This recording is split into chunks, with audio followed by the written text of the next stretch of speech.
Welcome to the Addiction Mindset Recovery Coaching YouTube channel. I'm here today with Dr. Matthew Nussi. He is a certified medical examiner, which means he knows a lot when it comes to THC drug testing. And that's going to be the topic of today's conversation. And I just want to let anyone listening to this know that some of the products we talk about, some of the things we discuss, you're going to be able to find those available with the links in the video description. And I also pinned those products in the pinned comment. Dr. Nussi, thank you for being here today. Yeah, thanks for taking the time. I appreciate it. Absolutely. Let's jump right into it. So what are some common reasons that a person might be subjected to cannabis or THC drug testing? THC specifically will be a part of any federal drug test. So if you're subject to a federal drug test, like you're a safety sensitive employee, you're a train engineer, you're a pilot, you're in the transportation industry, basically a truck driver, CDL driver, things like that. It's going to come with the 5-panel drug test, and THC is going to be, no matter what state you live in, no matter what the legality of your state, it's going to be part of that drug test. Other than that, also certain legal situations, things like that. A private employer can just decide to test for THC, but the big one is federal drug testing. Federal drug testing. It's interesting you say certain legal situations. I know I've worked with people before who are on parole and they need to pass THC drug tests. I've worked in schools that actually administer drug testing to students sometimes, depending on suspensions and things like that. And then another scenario, and I'm not sure if you want to comment on this or not. Have you ever seen it for life insurance policies? I've not done a drug test for that reason. Again, my expertise really is in the federal system. I did most of my collection with the federal system, so the 5-panel federal, and I have not heard about life insurance, although I could definitely see that as part of it. It's a thing. I'm thinking about doing an upcoming video of that on the future. Nicotine and THC is usually tested for. Certainly they test for nicotine, yes. And I've personally been tested for nicotine for a life insurance policy before, so I can verify, but not for THC, not that I knew of anyway. Interesting. Fantastic. Okay. So now here's my next question. So let's say someone is a federal employee and they have upcoming pre-employment drug test. And let's say they regularly consume cannabis. What factors will influence the rate at which someone is going to detox THC from their system? Because I hear online people are like, oh, if you're thin and you're not really fat, it'll be out of your system right away. But I don't know if that's always true. What factors need to be considered? I mean, if I was going to name the primary factor, it's what you just said. It is. So we've got to think about how THC is metabolized in the body. What happens when you ingest THC, no matter how you ingest it, smoking, edibles, whatever, is you ingest the THC and then your body has to break it down. And then what we're actually testing for in your urine is the metabolites, the broken down version of the THC. The problem with THC is that if you overwhelm your system, so if you smoke, let's say 1 time, then you'll eliminate all that THC as metabolites. It'll be out of your system in a few days. But if you smoke 1 day and don't let it all become eliminated, break down into the metabolites, and then smoke the next day, and then the next day, and you continuously use, it starts to build up in your system. And THC is fat soluble, so it will get stored into your body fat. And then a month down the road, you start working out or you start trying to lose weight and you diet and you start breaking down this body fat. And even if you did not use during that period of time, that month period of time, you start releasing THC and then you can test positive again. So the rate at which you are metabolizing body fat is probably the primary reason, although hydration plays a role. There are a number of other things. Hydration, genetics, that I could imagine. Of course, but I would say primarily it's is it going to be stored, and then it's the amount that you use, how heavy of a user you are, because that makes it store in your body fat more, and then if you're breaking body fat down at a later time. So I have another question on that topic too. Could CBD products, Delta-8 products, other variants of like cannabis, could those also cause a person to pop positive on a THC test? Yes, for sure. Oh, okay, so people have to be careful with that. Absolutely. Delta-8, most of the time I can't say most of the time, but a lot of the time is contaminated with Delta-9. So you're going to be ingesting it anyway. whether you know it or not. It's like the Wild West with some of these products. They're just unregulated. And also, it's very similar to Delta-9. And again, we're not testing for the actual product that you're ingesting. We're testing for the broken down metabolite. So it becomes very similar when it gets broken down as metabolite. So Delta-8's pretty much a no-go. And the FMCSA has put out warnings about not using these products if you're subject to drug testing. CBD is the same thing. It's legal if it's under 0.3% THC, but most of it's not, even though it's the packaging might say that it is, so it's contaminated above the limit. And then if you take a whole bunch of it, it doesn't matter anyway, because you're still getting that 0.3% multiple times and it's building up in your system. So both are a no-go. And again, the FMCSA has made very blatant warnings about these products, even though they're legal. Very interesting. So one of the things that I see advertised a lot, I used to work in the supplement industry at Vitamin Shop. People would come in all the time buying carbo detox, Q carbo detox drinks and drinks like that. I have a question about that. What, if you know the answer, how are those drinks working to help a person pass a drug test? Are they actually speeding up the rate of THC detox, or are they just covering up the THC in the urine? And are those drinks effective or, advised to use? Well, I would have to look at the science about it, and there just isn't any good science about relating there's some science about some certain things and THC, but there's nothing's really fully fleshed out because THC is a Schedule 1 substance and there's not a lot of research on it anyway. There are certainly things you can do to help your general metabolism and detox yourself more readily. But you would have to then do it in combination with other things to have any kind of chance of thinking that you're going to reduce the time that you're going to test positive. But I would say that there are certainly things you can do to speed up that process. So what would some of those things be? Let's say someone's avoiding those drinks because it's just maybe a little too risky for them and their career depends on it. What would some lifestyle factors be that could help influence THC detox rates? So body fat percentage, your body mass index, whatever you want to go by, reducing that throughout.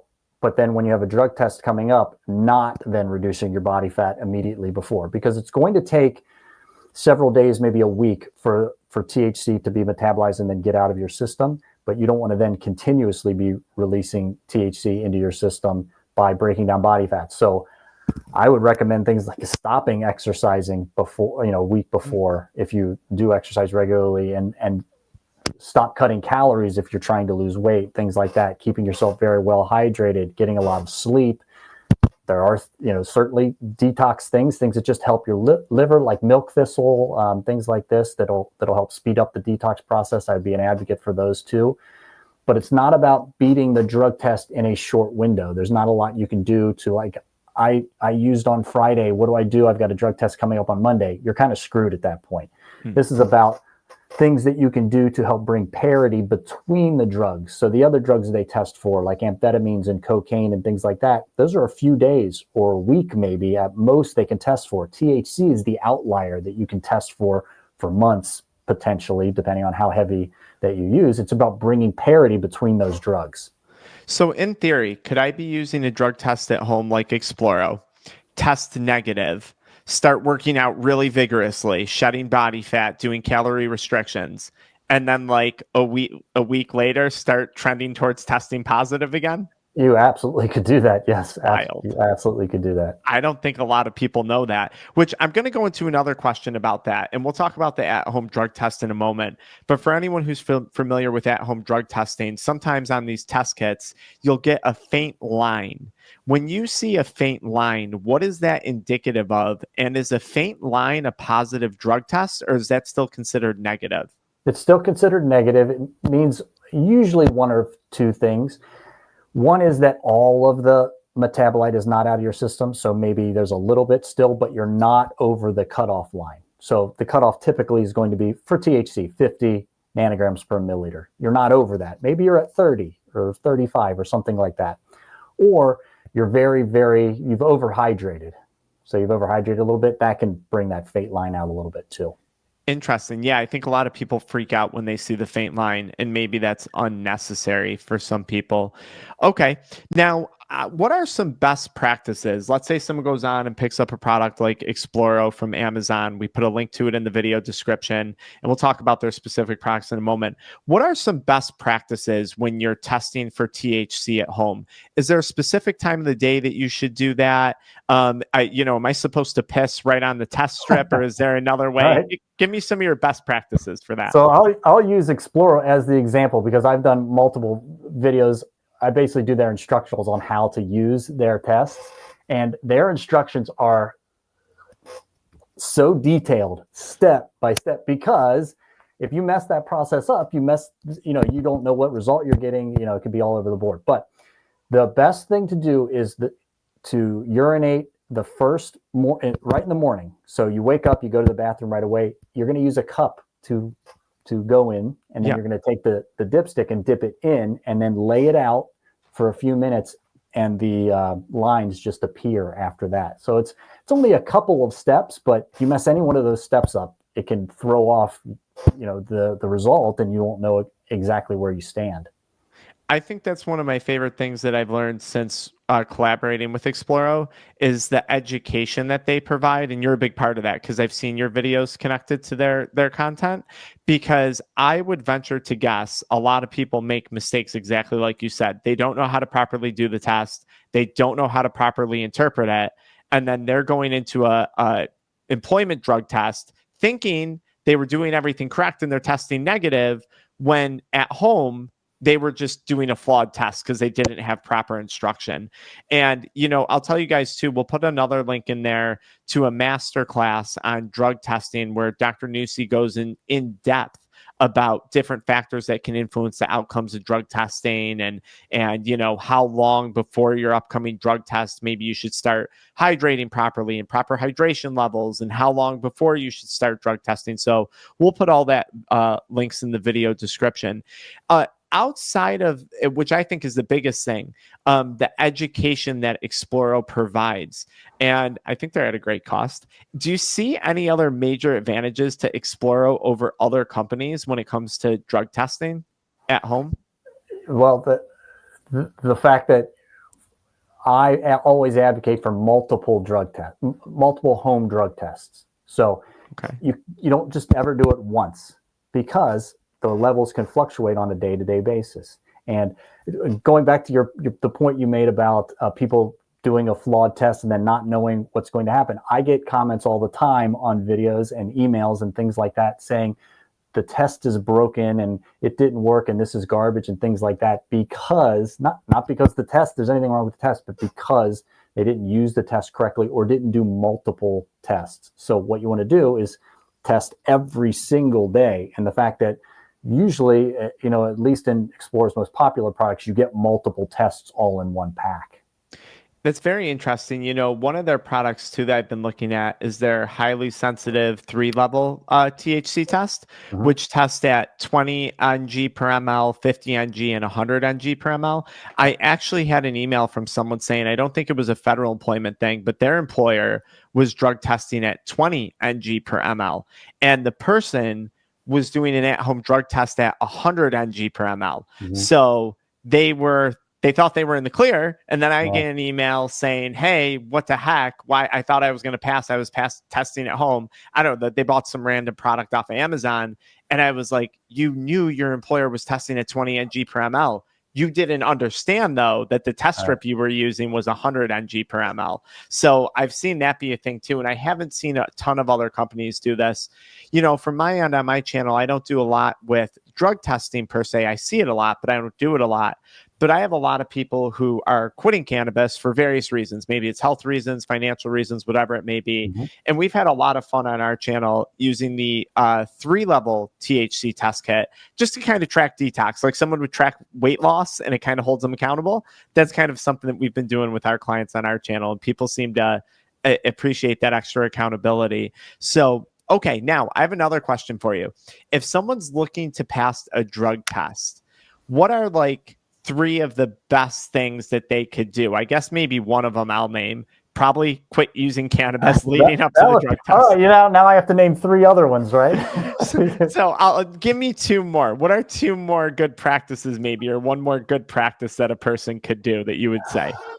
I would say there are products that help the liver detoxification process speed up faster, milk thistle and things like that. And Exploro is developing a product that's going to fit into that space. So I would say some type of detox product that's not specific to THC. Like there isn't going to be I smoked on Saturday, I've got to get it out by Monday, I'm going to drink this drink, and that's just going to fix the problem. There isn't one of those. I wish I could tell people that was an answer. Actually, I don't wish I could tell people that. If you smoked 2 days before, you should be testing positive. I'm talking about, multiple months again, people testing positive for. So that would be one. And then the other thing I would say to do is to somehow not get your body fat to be metabolized. So whatever that means, stopping exercising or going and eating a bunch of cheeseburgers, whatever, getting a bunch of calories in your body so you're not breaking down body fat, because that is going to artificially contaminate your system. So that's going to contaminate you. So that's not detecting for did you just use, that's detecting for you used in the past, and now we're going to recontaminate our system, meaning if you break down body fat. So whatever it takes to not break down body fat, that would be the other thing. That's wild. That's okay. Very good. And that makes logical sense. I don't think a lot of people are aware of that. We talk about body fat a lot playing a role, but I don't think people are aware of how much of a role that could potentially play in drug testing. Dr. Nussi, I really appreciate you taking the time and coming on here and talking about this. Is there anything else that you would like viewers to know with regard to pre-employment testing that they should be aware of? Prior to wrapping this up, like, are there any specific protocols that they go? Oh, I have one more question for you. Okay. When it comes to the drug testing, are there consequences if someone gets caught using like fake urine or something like that? Like, is there a risk that could come with that? If you use fake urine, it's a positive test. So it's whatever, it would just be like, it would be the same as if you, so federally, if you test positive, you have to, you're taken out of whatever job that you're doing. You cannot perform the job function anymore. And then you have to go through counseling. It's the SAP program. And then you have to complete that counseling and then be reinstated. It is, from what people have described to me, it's a nightmarish situation. So it's exactly the same situation. And on top of it, if you're caught now, and I've done a video on this, there are some states that have there are legal implications to it, like it's fraud, for instance. So there are financial penalties, potentially. I mean, I don't have any case law or anything that I can cite, but there are laws on the books that it's considered fraud and there could be jail and financial repercussions. Consequences. Do you ever see them do like hair follicle testing or like, I don't know, blood testing when it comes to this stuff, or is most of it urine? Most of it's urine. Okay. So federally, they're in the process, but again, it's the federal government. They've been in the process now for 2 years of making the option of a saliva test, swab test. That will solve the problem. That will solve the problem because saliva testing is only a few days. It's not months and months and months like it is with urine. So that'll be a big change. But again, that's been in the works now for 2 years. They're trying to certify labs and get people trained and all this kind of stuff. And might be another 20 years before it rolls out. Who knows? Yeah. Yeah. It's just like the reschedule. It's just like the rescheduling thing. They've been trying to reschedule it now for 2 years, and now that looks like it's dead. So who knows? Yeah, who knows? Dr. Nussi, I really appreciate it. For anyone who is watching this video today, I want you guys to go check out those links in the video description. Show Exploro some love. They've showed our channel a lot of love over the last few months. They have some great products. I put some links to some discounted products in there as well. Whether you have a pre-employment test, you want to track your detox at home, maybe you have a loved one who's been subjected to testing, maybe you're on parole, go check all that out. Get educated. I think that's one of the key takeaways here. Know what you're testing, know what you're doing at home, and, quit for the drug test, and you're going to feel more confident in passing with that. So thank you very much, Dr. Nussi. I appreciate it. Sure. Yeah, absolutely. Thank you.